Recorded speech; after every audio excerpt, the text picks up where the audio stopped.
Hello, YouTube, and welcome back to another episode of Talking Movies. I had recently finished watching Weapons this evening, and I wanted to make a video sharing my thoughts with you guys. In case you don't know about Weapons, which I don't see how you can, it's one of the most popular horror movies of the year. It's also one of the biggest movies of the year as well. Weapons was released back in August, and this movie is directed by Zach Kreger. I know I'm pronouncing his name wrong. It's either Kreger or Krieger, which I'm not really familiar with his work. I know he did Barbarian, and I've heard that that was a good movie, but I haven't watched it yet. Maybe I'll eventually get around to it. I'm not really a big horror buff, but I do like some horror, especially when it mixes other genres like the slasher, supernatural, psychological, mystery, zombie. That's the type of horror I like.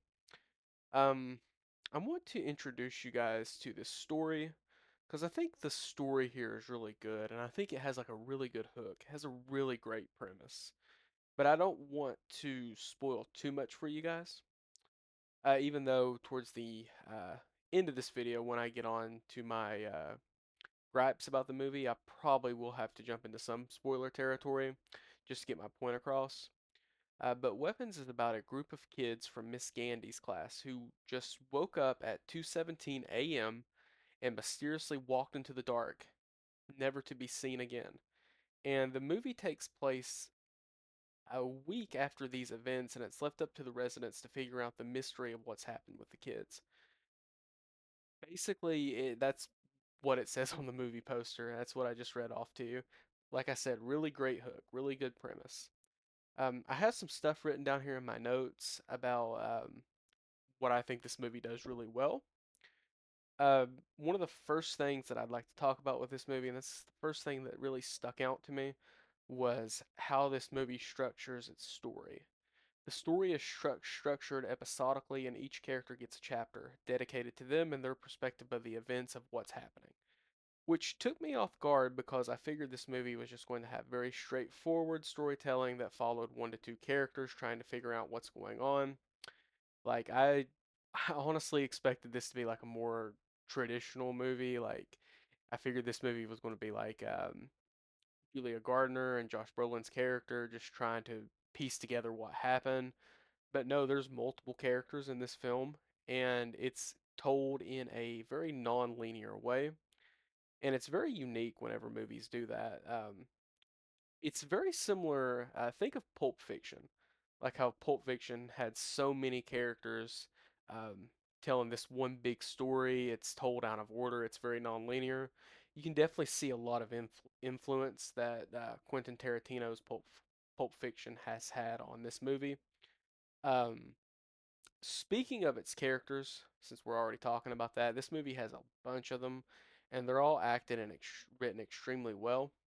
I don't think that there was a single episode to where that I didn't care about that character's perspectives of events of where what was going on. I cared about each and every one of the characters, and that just shows you how much care and detail there is when it comes to its characters. One thing about the horror movie genre, at least the horror movies I've watched, I feel like that its characters are a little bit weak. Like, I mean, you don't really care about the characters that much, but I feel like this movie has like really good characters. Like they're extremely well written and so on and acted. I mean, it's the characters are great.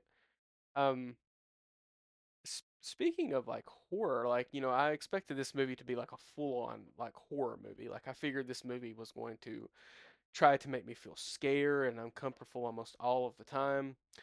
Which when it did, it did. It did it extremely well. But I like how this movie focuses on the drama and the characters, then relying on horror and jump scares. I think a good way to describe it as like a mystery thriller first, and then a horror movie second. Another good positive about Weapons is that it also has a lot of beautiful cinematography. This is a very visual pleasing movie with a lot of beautiful shots and cool camera angles for some scenes. It also has a great atmosphere. It's very eerie and unsettling in the whole vibe of the town, and its people. And how there's just like this big mystery going on with the town. It kind of reminds me of something like Twin Peaks, like in the first season of Twin Peaks, where it's about like all of the, like you get to see like the whole residents of the town, and you just get to see all of that. It just really reminds me of that, like the atmosphere and like the eeriness and so on. Um, Another thing about weapons is like this movie is trying to say a lot with its story and its themes buried underneath, such as characters dealing with trauma and abuse. We see a lot of that in the movie. A small community dealing with a major traumatic event, like a group of elementary schoolers going missing, and society sometimes often failing to keep our children safe from the dangers of the real world, both physically and mentally. I know as someone such as myself that comes from a small community, a lot of the themes that Weapons was trying to say in its story, it really resonated with me. And I know that it will probably resonate with a lot of people, a lot of other people in the world, especially with how the world is today and so on. Um, okay, this is the part of the video where I mentioned earlier. I don't really like talking about spoilers that much, and with this video series that I'm doing, I really would like to keep spoilers at a minimum, but I feel like here I kind of have to because this is where like a lot of my criticisms come. Um, so I'll just pause a minute and you can just maybe click to the end of the video. Okay, so it's fair game here. This is where I'm going to jump into spoilers. So one thing about weapons is, and I'll just say this starting out, is like I'm kind of like a hard person to scare, and it's not because of like a tough macho man ego or anything. It's just like a lot of things just don't scare me in horror movies, and I feel like sometimes weapons is trying to be really scary. Like it's trying to like really scare you and disturb you. But ultimately sometimes it just ends up being funny. And what I mean by this, and I'm going to describe the scene to you that plays like during the movie, during Miss Gandy's episode actually. So Miss Gandy takes it upon herself to conduct her own investigation, and it leads to her to Alex's parents' house.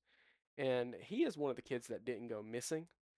And on this steakhouse, on this stakeout, not steakhouse, my bad, but on this stakeout, it's very tense, and she falls asleep. And you see like one of Alex's parents, I believe it was his mother. She opens up the door. I mean, she's looking very creepy,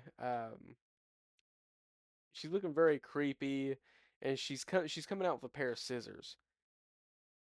And what she's trying to do is she's trying to cut off a piece of uh, Miss Gandy's hair. That way Gladys can control her. And just like it's meant to be like this really scary, tense scene. But ultimately, just like the way she's walking and her mannerisms and stuff, it's just really funny to me. Um, Another thing, speaking of Gladys, she's the big bad of the movie. I kind of felt underwhelmed by her motives for weaponizing the children. I don't know if it's because I've had this part of the movie spoiled for me by Twitter, and also I had to Google some of this movie because I was wanting to watch this with my girlfriend, and she doesn't really like horror movies. So I wanted to see how scary this was for I could tell her. And I just didn't think like she had that. I just didn't think her motives were that interesting, in my opinion. Like, basically, it was I need to steal the youth of the children to survive because I was dying. I really wish they would have gave her something more interesting to work with.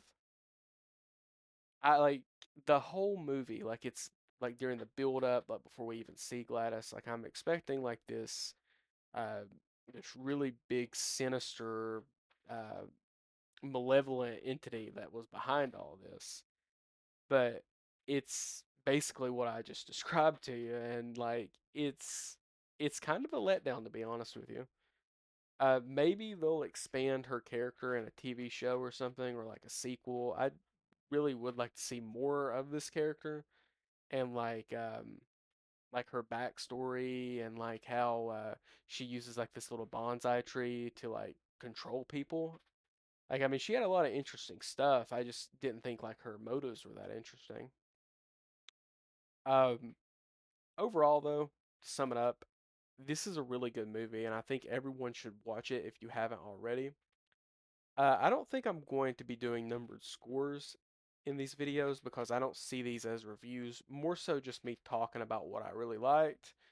But I am going to have my letterbox score uh, during these pictures you're seeing here. So yeah, that's all I have for you today. See ya.